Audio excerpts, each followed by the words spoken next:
દીપાલી વાત કરવામાં આવે તો અમદાવાદ શહેરમાં વહેલી સવારથી જે પ્રકારે વરસાદી માહોલ જોવા મળી રહ્યો છે, શહેરનો પૂર્વ વિસ્તાર હોય કે પશ્ચિમ વિસ્તાર હોય, અત્યારે મેઘો છે તે મહેરબાન થયો છે અને જેના પગલે સાબરમતી નદીમાં જે પાણીનું સ્તર છે તે વધતાની સાથે જ તંત્ર દ્વારા તકેદારીના ભાગરૂપે જે વાસણા બેરેજ છે તેના 30માંથી 20 જેટલા દરવાજા છે તે ખોલી દેવામાં આવ્યા છે અને જેના કારણે પાણી સતત સાબરમતી નદીથી આગળ વધી રહ્યું છે। મહત્વનું છે કે સવારે પાણીનું જે સ્તર છે તે 134.50 ફૂટ હતું અને જે વાસણા બેરેજના 20 દરવાજા ખોલતાની સાથે જ હાલની સ્થિતિએ વાત કરીએ તો પાણીનું જે સ્તર છે તે 124.50 ફૂટે છે અને સતત જે પ્રકારે હજુ પણ અવિરત વરસાદ વરસી રહ્યો છે, જેના કારણે નદીમાં નવા નીરની આવક થઈ રહી છે અને જેના કારણે પાણી અહીંયાથી આગળ વધારવામાં આવી રહ્યું છે। ત્યારે આગામી સમયમાં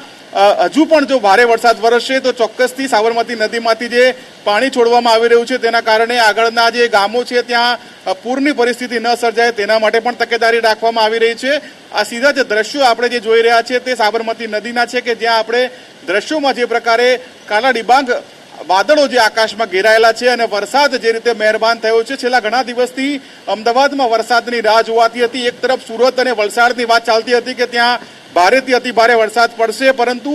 અમદાવાદમાં સવાર પડતાની સાથે જ મેઘરાજાએ તોફાની બેટિંગ શરૂ કરી। શહેરના પશ્ચિમ વિસ્તારોની વાત કરીએ તો સેટેલાઇટ, સરખેજ અને બોડકદેવ સહિતના ગોતા સહિતના જે વિસ્તારો છે કે ત્યાં સતત વરસાદ પડતાની સાથે જ અનેક વિસ્તારોમાં પાણી ભરાયા। પૂર્વ અમદાવાદની વાત કરીએ તો અમરાઈવાડી, રામોલ સહિતના જે વિસ્તારો છે ત્યાં હજુ પણ ધીમી ધારે વરસાદ વરસી રહ્યો છે। જોકે દર વર્ષે પૂર્વ અમદાવાદમાં વરસાદના પાણી ભરાવાના પ્રશ્નો વધુ જોવા મળતો હોય છે, પરંતુ આ વખતે પરિસ્થિતિ કંઈક અલગ જોવા મળી રહી છે, કારણ કે આ વખતે ન તો હાટકેશ્વર સર્કલ બેટમાં ફેરવાયું છે, ન તો પછી અજીત મિલ 4 રસ્તામાં પાણી ભરાયું છે, પરંતુ તેની જગ્યાએ અમદાવાદના પશ્ચિમ વિસ્તારોમાં અનેક જગ્યાઓ પાણીમાં ગરકાવ થઈ ગયા હોય તે પ્રકારના વિસ્તારો જોવા મળ્યા અને હવે અમદાવાદના જે અલગ અલગ વિસ્તારોમાં છે તે હજુ પણ વરસાદ વરસી રહ્યો છે। ત્યારે હવે જોવાનું એ રહેશે કે અમદાવાદમાં મેઘો કેટલા સમય સુધી તોફાની બેટિંગ કરે છે, કારણ કે અમદાવાદમાં 3 કલાક ભારે વરસાદની આગાહી પણ કરવામાં આવી છે। હવે જોવાનું એ રહેશે કે અમદાવાદમાં વરસાદને પગલે